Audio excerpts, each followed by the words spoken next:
गरीब दिसणारी मुलगी समजून अपमान केला, पण पुढे तीच निघाली जिल्हा अधिकारी. हृदय पिळून टाकणारी कथा. शेवटपर्यंत नक्की ऐका. नमस्कार, श्री स्वामी समर्थ.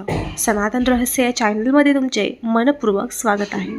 आज मी जी कथा तुम्हाला सांगणार आहे ती ऐकल्यानंतर तुम्ही कुणालाही च्या कपड्यांवरून दिसण्यावरून कधीच कमी लेखणार नाही. रस्त्याच्या कडेला उभी असलेली एक साधी गरीब दिसणारी मुलगी. लोकांनी तिला संशयाने पाहिलं. कोणी ओरडलं आणि एका क्षणी तर तिच्यावर हातही उचलला गेला. पण ज्या क्षणी तिची खरी ओळख समोर आली त्याच क्षणी तिथे उभ्या असलेल्या प्रत्येकाच्या पायाखालची जमीनच सरकली. कारण ती मुलगी साधी नव्हती, तर ती होती संपूर्ण जिल्ह्याची जबाबदारी सांभाळणारी जिल्हाधिकारी. आणि तिच्या आयुष्यात याआधी जे घडलं होतं ते ऐकून खरंच तुमच्या अंगावर काटा उभा राहील. ही कथा शेवटपर्यंत नक्की ऐका, कारण ही फक्त एक कथा नाही, तर समाजाला आरसा दाखवणारी एक सत्य कथा आहे. चला तर मग आजच्या या छानशा कथेला सुरुवात करूया.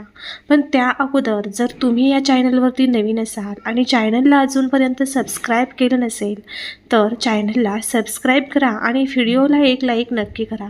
चला तर मग कथेला सुरुवात करूया. सकाळची वेळ होती, पण रस्त्यावर आधीच गर्दी जमली होती. धूळ, हॉर्नचा आवाज, लोकांची धावपळ या सगळ्यात एका कोपऱ्यात ती मुलगी उभी होती. अंगावर साधे जुनाट कपडे, पायात चप्पलही नीट नव्हती. चेहऱ्यावर थकवा स्पष्ट दिसत होता, पण डोळ्यात एक विचित्र शांतता होती. लोक तिला पाहून क्षणभर थांबत, पण नाक मुरडत पुढे निघून जात होते, जणू ती अस्तित्वातच नाही. काही लोकांना तिची उपस्थिती खटकू लागली.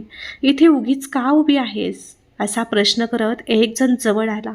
त्याच्या आवाजात माणुसकी नव्हती, तर संशय आणि तिरस्कार होता.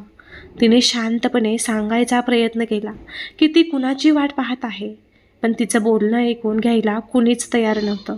तिच्या कपड्यांनीच तिचा निकाल लावला होता. क्षणाक्षणाला शब्द कडक होत गेले. पाहता पाहता गर्दीतून कुणीतरी पुढे येऊन तिच्यावर हात उचलला. तो क्षण इतका अचानक होता की ती सावरायलाही वेळ मिळाला नाही. आजूबाजूला उभे असलेले लोक बघ्याची भूमिका घेत होते. कुणीही थांबवलं नाही, कुणीही विचारलं नाही चूक कुणाची आहे ते. त्या क्षणी कुणालाच माहीत नव्हतं की ही मुलगी कधी काडी वर्गात पहिली यायची. लहानशा गावात जन्मलेली शेतकऱ्याची मुलगी. वडील सकाळपासून संध्याकाळपर्यंत राबायचे, आई घर सांभाळायची. परिस्थिती हलाखीची होती, पण शिक्षणावर दोघांचा प्रचंड विश्वास होता. आपली मुलगी मोठी अधिकारी होईल असं वडील अभिमानाने म्हणायचे, पण आयुष्याला वेगळंच मंजूर होतं. एका दुर्दैवी अपघातात तिचे आई वडील दोघांनाही गमावलं. घर गेलं, तिचा आधार गेला, जगण्याचा अर्थही हरवला. काही काळ ती खरंच रस्त्यावर आली.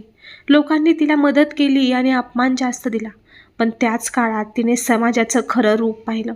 त्या दिवसांनी तिला कमकुवत केलं नाही, तर उलट अधिक कणखर बनवलं.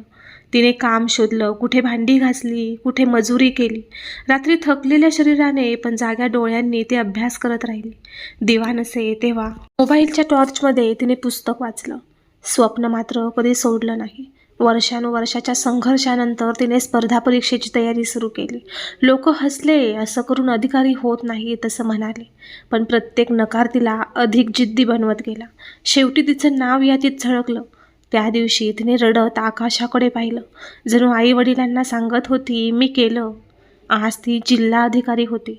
अधिकार, मान, प्रतिष्ठा सगळं होतं, पण मनात एक प्रश्न कायम टोचत होता. समाज खरंच बदलला आहे का? गरीब माणसाकडे पाहण्याची नजर बदलली आहे का? म्हणूनच तिने एक वेगळा निर्णय घेतला. कोणतीही ओळख न सांगता साध्या वेशात बाहेर पडायचं. तीच वेळ, तोच रस्ता आणि तीच परिस्थिती. आणि जे घडलं ते तिच्या मनाला आधीच माहीत होतं. अपमान, संशय, मारहाण. फरक इतकाच होता की यावेळी तिच्या खिशात ओळखपत्र होतं, पण तिच्या मनात सूड नव्हता. तिला सत्य दाखवायचं होतं. थोड्याच वेळात पोलीस तिथे पोहोचले. परिस्थिती हाताबाहेर जात असल्याचं कळल्यावर त्यांनी हस्तक्षेप केला. तिला पाहताच त्याच्या चेहऱ्यावरचा भाव बदलला. त्यांनी तिला ओळखलं. सॅल्यूट ठोकला गेला. मॅडम, हा शब्द ऐकून सगळ्यांची बोबडी वळली. ज्या माणसाने हात उचलला होता तो थरथर कापू लागला. माफी, विनवण्या, गयावया सुरू झाली, पण तिच्या चेहऱ्यावर अजिबात राग नव्हता. फक्त शांत, ठाम आवाजात ती म्हणाली, आज मी माझ्या पदासाठी नाही, तर एका सामान्य माणसासाठी उभी आहे. तिने शिक्षा देण्याऐवजी प्रश्न विचारला, जर आज मी जिल्हाधिकारी नसते तर तुम्ही माफी मागितली असती का? त्या प्रश्नाने सगळे गप्प झाले, कारण उत्तर प्रत्येकाच्या मनात होतं पण तोंडातून निघत नव्हतं. त्या घटनेनंतर परिसरात मोठा बदल झाला. लोक विचार करू लागले, गरीब दिसणारा म्हणजे कमी नसतो. हे हळूहळू समजू लागलं. एका मुलीच्या शांत पण ठाम वागणुकीने अनेकांच्या मनात भीती नाही तर जाणीव निर्माण झाली. ही कथा फक्त एका जिल्हाधिकाऱ्याची नाही, तर ही कथा आहे त्या प्रत्येकाची, ज्याला कपड्यांवरून परिस्थितीवरून कमी लेखलं जातं. लक्षात ठेवा, आज जो माणूस दुर्लक्षित आहे तो उद्या तुमचं भविष्य ठरवू शकतो. माणसाची किंमत त्याच्या दिसण्यात नाही तर त्याच्या संघर्षात असते.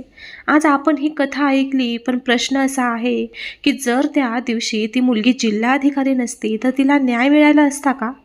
ही कथा आपल्याला एकच गोष्ट शिकवते, माणसाची किंमत त्याच्या कपड्यांवर त्याच्या परिस्थितीवर ठरत नाही. आज जो गरीब दिसतो तो उद्या तुमचं भविष्य ठरवू शकतो. म्हणूनच कुणालाही कमी लेखू नका, कारण वेळ बदलते आणि ओळखही. जर ही कथा तुमच्या मनाला स्पर्श करून गेली असेल तर व्हिडिओला लाईक करा आणि अशाच सत्यकथा ऐकण्यासाठी चॅनलला सबस्क्राईब करा. आणि ही गोष्ट प्रत्येकापर्यंत पोहोचवावी म्हणून व्हिडिओ नक्की शेअर करा. पुन्हा भेटूया अशाच एका हृदयाला भिडणाऱ्या कथेसह. तोपर्यंत धन्यवाद.